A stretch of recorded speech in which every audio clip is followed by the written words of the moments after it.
he used to lilt as well. So lilting, or portadach as we call it in Irish, it's kind of mouth music, and that's kind of a tradition that, well, I suppose we would have lost a lot of tunes if we didn't have people lilting, because people who didn't have instruments, they might have known tunes, and they might have kind of passed on tunes through this kind of mouth music or lilting. So it's something that's kind of been, well, there's still some lilters. I suppose it's not as strong as it used to be, So I thought I'd try lilting a few tunes anyway.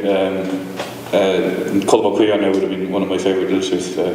Anyway, the tunes I think I'll do. There's one called the Green Bunch of Rushes, and the second one is a common enough tune called Rakish Paddy. So try them.